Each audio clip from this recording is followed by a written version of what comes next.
حضور اب سوال یہ ہے کہ یہ 9 چندی جمعرات کی کیا اہمیت ہے؟ پہلے یہ دیکھو کہ چاند کا اثر ہوتا ہے، کیوں ہوتا ہے؟ فل مون کا اثر ہوگا، انسانوں کے مزاج پر ہوگا، سمندر کی طرح سطح پر ہوگا اور حاملہ عورت پر ہوگا۔ گرہن کا بھی اثر ہوگا، جس طرح گرہن کا اثر ہوگا اسی طرح فل مون کا اثر ہوگا۔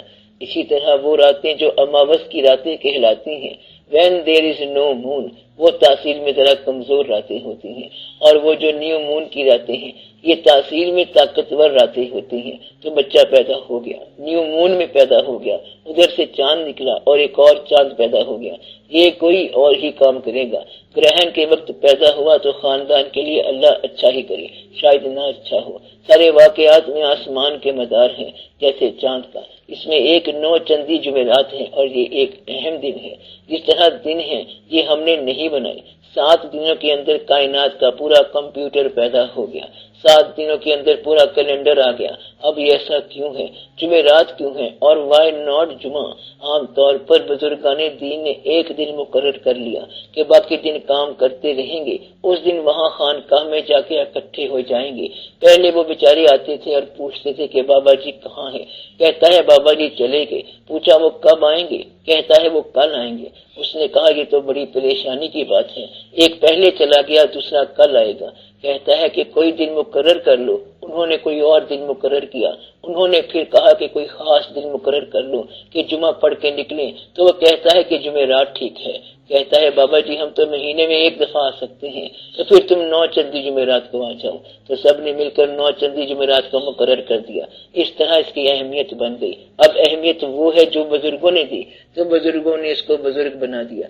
آگے جا کر سارے سنیاسی مسلمان اور ہندو ایک ہو جاتے ہیں، یہ بوٹیوں کے ساتھ بوٹی ہو جاتے ہیں۔ کیا بات بتائی؟ حالانکہ نہیں ہونا چاہیے، لیکن وہ کہتے ہیں کہ ہم بوٹی ہیں تو بوٹیوں کی زبان بن جاتے ہیں۔ ان کا دین اور کوئی نہیں ہوتا، اللہ ہی ان کا دین ہوتا ہے۔ کہتا ہے کہ بتا یہ کچھ بولی ہے؟ کہتا ہے ہاں یہ بولی ہے، 100 طرح کا علاج بتایا ہے اس نے، باقی یاد نہیں رہا۔ کہتا ہے چل یہی بتا، باقی باتیں پوچھنے کوئی اور آ جائے گا، کیونکہ یہ کبھی کبھی بولتی ہیں۔ تو بوٹیاں بولتی ہیں۔ اس حد تک واقعہ ریکارڈ کیا گیا ہے کہ ایک درخت جس کو پھل نہ آتا ہو اس کے پاس کھڑے ہو کر آواز دے دو کہ اب کے پھل نہ آیا تو ہم نے تجھے کاٹ دینا ہے، پھر امکان ہو جاتا ہے کہ اگلی دفعہ پھل آ جائے گا۔ جس طرح زمین بے جان ہے مگر زمین سنتی ہے، ہاں یہ سنتی ہے۔ زمین میں امانت دفن کرو تو 6 دن تک مردہ واپس تازہ لے لو، بلکہ سال تک مردہ صحیح رہے گا، بلکہ کئی سال تک زمین جرت نہیں کرتی کہ اس کے اندر اپنا کیڑا بھیجے۔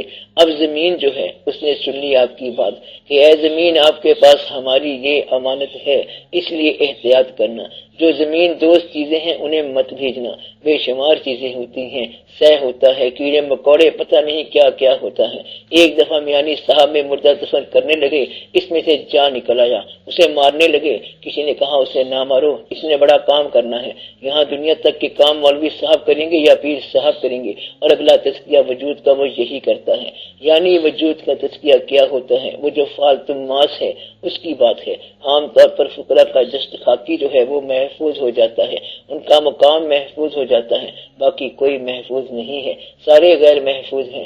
مطلب یہ کہ یہ ساری باتیں غور والی ہیں۔ اب آپ یہ سمجھو کہ ہر شے کے اندر ہر دوسری شے آ سکتی ہے۔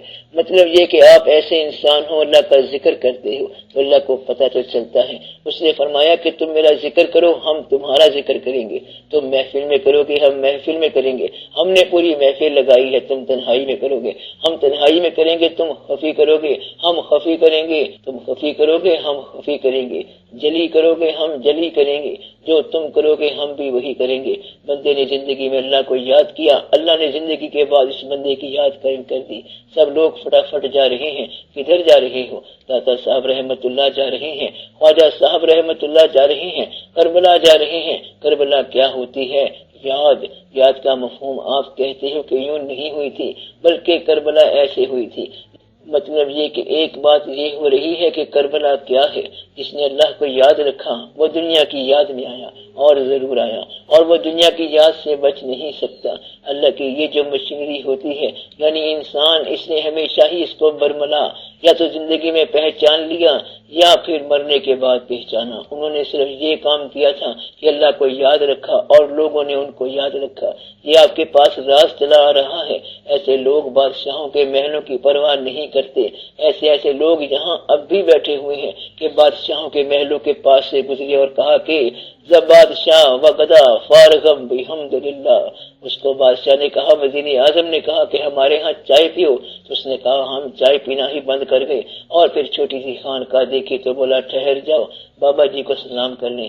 یہ بابا جی کدھر سے آ گئے؟ بس یہ ہے ان لوگوں کا کمال کہ انہوں نے ان لوگوں کو جب بادشاہوں کو خاطر میں نہیں لاتے کیپٹیویٹ کر لیا. تو یہ ساری باتیں جو ہیں غور والی ہیں، راز ہیں، بشرط کہ آپ کے پاس ٹائم ہو. تم تو اپنے خیال میں لپٹے ہوئے ہو، اب ذرا غور کرو. انا یا خودی جس کو آپ کہتے ہیں، یہ ہوتی ہے اپنی کسی صفت کو پہچاننا.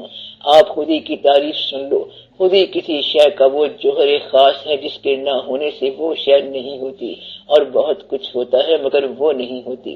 شیر اگر پنجہ نہ رکھے، ناخن نہ ہو، نہ کوئی دانت ہو، تو یہ سب کچھ تو ہے لیکن شیر نہیں ہے. یعنی کہ وہ صفت جو اس کی خاص صفت ہے، جو اس کی پہچان ہے، وہ ہے اس کا جوہر. جوہر ذاتی اس کو بولیں گے. انسان اگر انسانیت سے آری ہے تو اس کی شکل بے شک انسان کی ہو، لیکن اس کا کام کچھ اور ہی ہے. تو یہ خاص جوہر ہے جس کا نام خود ہی رکھا گیا ہے. اگر تم اپنے اس جوہر سے متعارف ہو جاؤ تو تمہارا جو اپنا جوہر ہے وہ تمہاری انا ہے، یہ خودی کی پہچان ہے. اس نے کہا کہ سب کچھ چھوڑ دوں گا لیکن یہ نہیں چھوڑ سکتا، کیونکہ یہ تو میں ہوں، باقی ہر شے مجھ سے ہے، باقی اور چیزیں ہیں. دوسرا انسان کہتا ہے کہ پیٹ کی روٹی ملے نہ ملے مجھے وہ بات ملے. دوسرا انسان کہتا ہے کہ پیٹ کی روٹی ملے نہ ملے مجھے وہ بات ملے، کیونکہ وہ میرا مضمون ہے، وہ جوہر ہے اس کا، جس کے بغیر اس کی زندگی ہونے کے باوجود نہ رہے. اگر کوئی شخص آپ میں سے محبت کرے تو وہ کہتا ہے کہ یہ دنیا مکمل ضرور ہے لیکن یار کے بغیر میرے لیے کبھی مکمل نہیں ہو سکتی. اب اس کا جوہر اس آدمی کے اندر چلا گیا. اب اس کی جان کہاں چلی گئی؟ طوطے میں، دوسرے میں، اور انسان میں، اور وجود میں. ایسے انسان نے دیکھا کہ یہ تو سارے فانی انسان ہیں جن کے ساتھ میری محبت ہے، اس طرح تو میری محبت مٹی ہو جائے گی.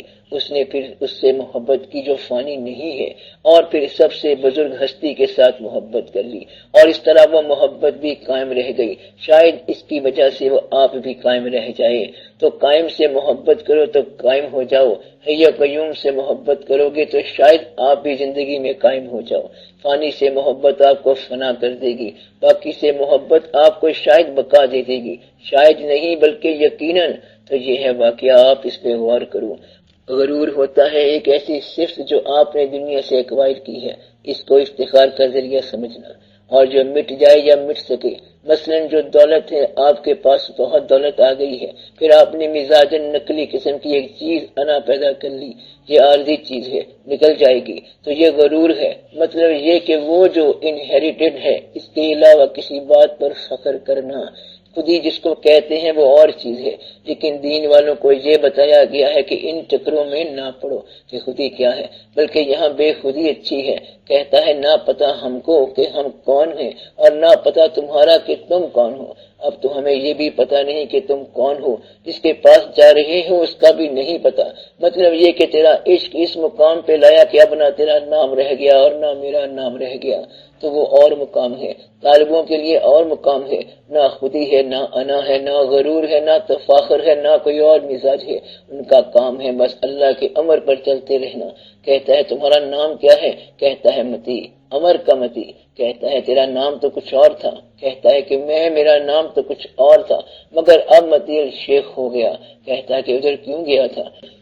کہتا ہے کہ میں بھیج دیا گیا تھا. اب جو شخص اطاعت میں ہے وہ گمراہ نہیں ہو سکتا، امر تو گمراہ نہیں کرتا. اور جو اپنے مزاج میں ہے اسے گمراہ ہونے کا اندیشہ ہے. اپنے مزاج سے اپنے آپ کو علیحدہ کرنا اور کسی اطاعت میں جانا، یہ سیفسٹ راستہ ہے، محفوظ ترین راستہ ہے. اس نے چلایا تو چل دیے، اس نے بٹھایا تو بیٹھ گئے. اس نے کہا جان دے دو تو جان دے دی. اس کو شہادت کا بھی شوق ہے اور اطاعت کا بھی شوق ہے. اس لیے نہیں کہ شہادت کا درجہ مل جائے گا، ہم بڑے ہو جائیں گے، افتخار مل جائے گا، فخر ہو جائے گا، بلکہ یہ اس کا شوق ہے. وہ کہتا ہے کہ جیسے وہ کہے، جو وہ کہے ہم کر گزریں گے.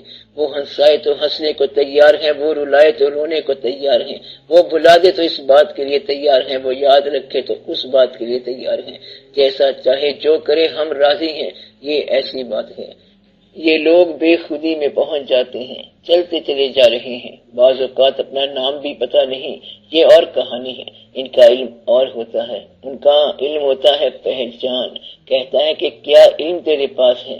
کہتا ہے بہت علم۔ ان کو دوست کی خوشبو آ جاتی ہے، یہ درجے اور ہیں۔ میاں محمد صاحب رحمت اللہ نے سیف الملوک لکھی ہے، ایک آدمی نے محبوب کا نام سنا، تعریف سنی اور محبت پیدا ہو گئی۔ سن کر محبت ہونا یہ بڑے راز کی بات ہے، یعنی کہ محبوب کا ذکر سنا اور محبت پیدا ہو گئی، یہ بڑے نصیب کی بات ہے۔ اور جن کو نہیں ملتا ان کو دیکھنے کے بعد بھی نہیں ملا، ابو جہل کے ابو جہل ہی رہے، اور جن کو دیکھے بغیر ملا، اویس کرنی رحمت اللہ بھی ہو گئے، دور سے بھی آ گئے، رحمت اللہ علیہ بھی ہو گئے۔ یہ نصیبوں کی باتیں ہیں۔